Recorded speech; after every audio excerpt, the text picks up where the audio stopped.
Hi everyone, this is Thaba Maifala Masebe and welcome to the very first episode of Let's Talk Ekurhuleni. We are going to talk about issues. We are going to talk about what the residents always complain about: traffic lights that don't work, potholes, sewer all over the place, and what else, Bosch? We will be talking about electricity that we don't have each and every day in the township. We will be asking questions about the water that just cuts off at any time, any day. So we are facing real issues out there in Ekurhuleni. Yeah. And this corruption that is happening is too much. But we have somebody here with us, a very special person. I already call her the first citizen of the city. Come on. So I don't care about others, protocol and everything. Here's our first citizen. It's Khathutshelo Rasilingwane. Give it up for her. Yeah, Khathu. Yeah, boo. So Khathu, before we get into all of these issues, who is Khathu? If we were to play a video when Khathu first came to Ekurhuleni, how does that video look like? Sure. I always say that tell me about yourself is one of the most difficult questions. But I'm a young woman all the way from Venda, in the Los area. Yes. I came to Gauteng when I was 10 years old, and when I got here, I remember it was in the 2002, 2004, years. When I came in here, I came a year before to visit my mother. And when I arrived, it was a situation of I'm seeing informal settlements for the ever first time because we didn't have that in Limpopo. And I remember as a young 10-year-old saying to my mom, "Oh, I hope we're not going there because I do not want to live there." And then a year later, we came back. That was now when I came to live with her full time. And it just so happened that we then moved You lived where you didn't want to live? I literally, when I visited, we were living in a proper bond house. The Ebony Park, beautiful home. But when I then came to join her, the situation was no longer situationing. And we had then moved into an informal settlement. And so a lot of who I am today was shaped by the upbringing that I had, the living environment that I lived at. The community that I come from also contributed a great deal to the woman that I am today. And so I'm a young 36-year-old that is deeply passionate about serving their community, a hard worker at heart, and very dedicated into the idea of getting the city of Ekurhuleni working, but also our community at large. And so I hold 2 degrees, one from VET. Yes, clock it. Young people are getting educated. But I've served as a councillor for 8 years in the city of Ekurhuleni. I started in 2016. I had then been an activist for the longest of time. I think when I count this year, it's about 18 years of my activism. I was one of those that became active even before they could join or become or sign in membership. And then I became a councillor in the city of Ekurhuleni, a PR councillor in the city of Ekurhuleni in 2016, served from 2016 to the 2021 term. I served as a spokesperson for health and social development at the time. And then I got re-elected in the 2021 year. And then I served as a deputy chief whip of the caucus in the city of Ekurhuleni, in the DA caucus in the city of Ekurhuleni. I then became an MMC at the time when the DA was in government in Ekurhuleni. MMC, Of course, I was an MMC for 6 months. I was responsible for the very famous EMPD department. The very one in Yazio, and then in the 2024 national election, I then joined the Gauteng provincial legislature, and that is where I'm currently at. But I'm a mother, man. I'm a mother to a beautiful, handsome 10-year-old. I met Pozo. Where did you meet Pozo? No. I met Pozo. I met Pozo. Where did you meet Pozo? I met Pozo somewhere. But how is he? He is good. He has grown so much, I think, since the last time you saw him. He turns 11 this year in August, and quite very excited. He's grown into his own person, very opinionated, and I just love, being his mother, because I feel like he contributes a lot towards the zeal and the drive that I have, because I really just want to contribute into the future that he will then have as he grows up. So I'm currently in the legislature now, sit in COGTA, responsible for obviously overseeing local government, as well as the infrastructure development committee in Gauteng province. And I am the DA's mayoral candidate for the city. That is the one. That is the one. That's the one that I want to. The mayor in waiting, guys. Mayor in waiting. Of course. So yes. What I love about you is that you do also have time for your child. Even though you are an activist, you have so much work on your plate. However, you are also a mom and you have time for your boy. So that's what I love about you and I admire a lot. Thank you. So as you're the DA's mayoral candidate, right? Ekurhuleni is facing so many issues. We have so many people who have lost hope. 100. They don't want to vote anymore. They don't want to. They don't trust anything that says politics. So, as you want to become a mayor, can you please just tell us what change or solutions will you bring for a person who is at the township that doesn't have electricity as we speak, that doesn't have water as we speak? There's illegal dumping there. Unemployment. So it's huge. So No, certainly. I think you speak about issues of unemployment, and I think in Ekurhuleni, in the entire province, we're the mostly affected. I think the last stats I checked, we were sitting at 34%. That talks to the biggest challenge that we have in the city of Ekurhuleni. And we have an idea how many that percentage, young people wise? I'm not very certain in terms of young people. I think that 34% is young people. Okay. So we need to consider the overall. Okay. But that is one of the reasons why I decided to put my name, as the mayoral candidate, because of the realities that I see within our communities. And I thought to myself that, coming from such communities, coming from such poverty environment, you realize that at some point you cannot just continue to sit on the sideline and watch as things go wrong and you don't do anything. And that is the reason why I decided to, let me consider, challenging these ones, because currently there is a leadership crisis in the city of Ekurhuleni. You would know that we are literally dominating in the Madlanga Commission. We are literally a crime scene as a city. And I think such things are happening because of what is happening within the institution. And I always maintain that one of our biggest problems is the collapse of the institution. This is government in Ekurhuleni. But this is also because of the leadership crisis that we have from the executive point of view, that talks to the cadre deployment that have taken place, where you have the politicians that are supposed to be overseeing the work of the administration compromised because this is Taba, this is my cousin, this is my brother, this is, my sister's husband that I got into a position when they do things wrong. How do I hold them accountable? Which is one of our biggest problems that we have. And so I realized that we cannot continue to sit on the sideline and observe as the institution collapses, as, the leadership crisis continues. Because what that does, it ultimately translates into the service delivery challenges that you just mentioned. The only reason we are sitting with financial instabilities is simply because the administration has collapsed. The reason why there isn't any service delivery on the ground, it's simply because there is no one that is being held accountable, because we are friends, we are colleagues, we are comrades. And that then leads into the compromise that, affect the resident. You spoke about issues of unemployment. The reason why we have issues of unemployment is because our municipality is no longer attractive. No business actually wants to come into Ekurhuleni and invest their money. And coming to think of that, we literally have industries in Ekurhuleni. We have an industrial hub in Al Road, in Isando. Guys, how are we not able to create jobs? We are the industrial heartland in Gauteng. Had we gotten our priorities right, we could be, the economy in our city could be booming.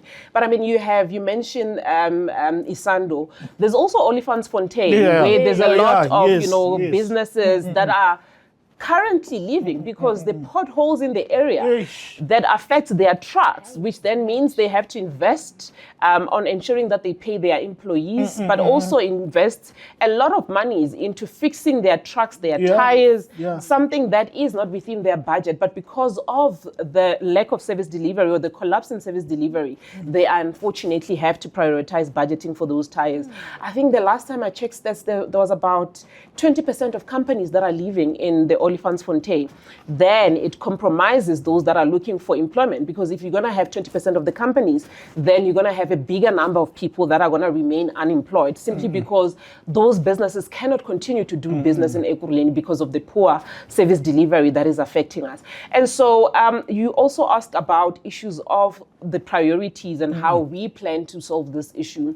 First and foremost, we need to ensure that we professionalize the institution. This is now professionalizing the city of Ekurhuleni. You would know currently that there's about 17 officials that are currently suspended. And out of those 17, there's about 4 that are senior leaders. There's also the one that was released not so long ago that is accused of a lot. That makes them then 5.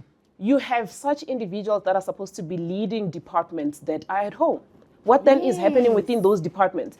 And so we need to get the institution to be on the right direction. And that is going to be our priority. There is a lot of talent. There is a lot of young people that are in universities that are wanting to come into this government institution and be able to bring their skills to rebuild and get the city of Ekurhuleni working. And those are the people that I think the city deserves to have at the helm of departments so that they can be able to move the city into the right direction. And so we are going to ensure that we hire people on the basis of merit and not that you know a certain comrade and you're a cousin and you're going to be looked after or you have connection. So we're going to make sure that we professionalize the institution. You would know that currently the city of Ekurhuleni is receiving threats from Eskom where they want to cut out electricity simply because they owe billions to Eskom. So we need to ensure that we also manage our finances correctly. And that hasn't been happening. And that is why we find ourselves with daily threats wherein residents don't know if they will have electricity tomorrow. Which is one of the biggest issues that we have currently. I mean, Khathu, one of the things that when you're talking electricity, this is something that I feel very close to. You know, I'm thinking, you know, I need to cook. You know, how does a mother feed their family? Hundreds. When they don't have reliable electricity. Exactly. But also, I mean, young people are studying. I'm also a student, by the way. There's young people that are studying online. Imagine failing because electricity.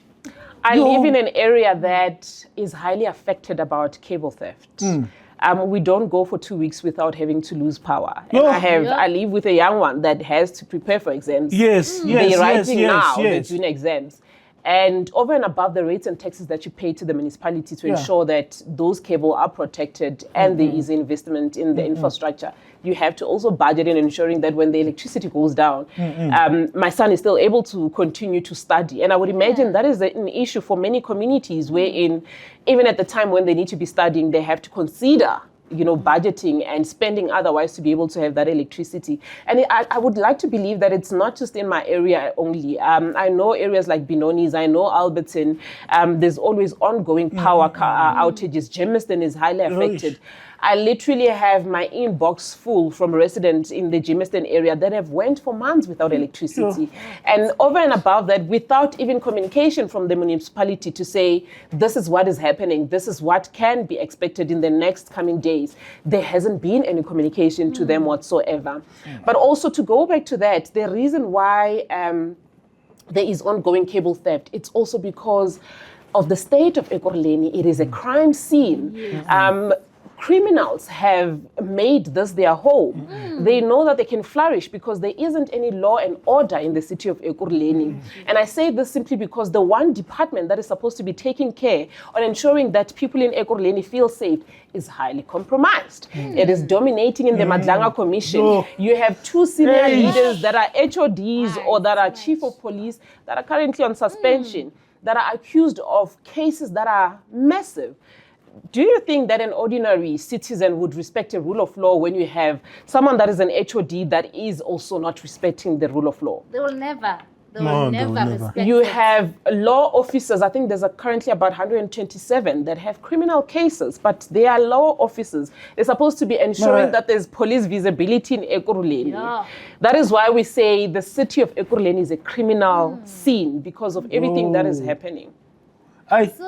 Bush. Yeah. I'm not to say anything. Yeah. It's too. And if you can just imagine in Davidton, from 7 o'clock, gunshots are starting.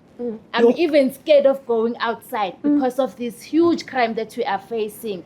So as we were talking about the electricity, we have residents who say we cannot vote for the DA because they will stop the free electricity. The electricity will be expensive. You remember when they came in as the collusion, they cutted our free units and whatnot. So what assurance are you giving them that the residents to trust you when it comes to electricity, because they have lost their trust? They have regarding what happened after 2021 elections, that they were used to having free electricity, buy one get one free, but now things changed. So what assurance are you giving them regarding electricity? Why is it important to buy electricity? No, absolutely. Give them that So obviously for a municipality to be able to be functioning, we are reliant on the revenue collection that we get from residents. We are reliant from the rates and taxes that residents have to pay for us to be able to give back and, prioritize services to the resident. But I need to just correct that line that you're saying that a resident thinks that at the time when we were in government, it was us that cut off the electricity. One of the biggest challenge that I think we have is we need to have a lot of voter education so that residents understand how government works. So what happened at that particular time, and I would imagine it's going to happen when we take over in November. So you would know that on Thursday there is a budget speech that is going to be delivered in the city of Ekurhuleni, which will then mean that when I take over, whatever that they're budgeting and prioritizing currently in this financial year, it is going to be what I need to work with when I take over government in November. And I'm stating this because what happened at that particular time when the DA was accused to say they cut off electricity away from residents because they were in government was a similar situation. It was exactly what happened because we took over at a time where we took over with the plans that the ANC and their coalition had at the particular time before the 2021 government.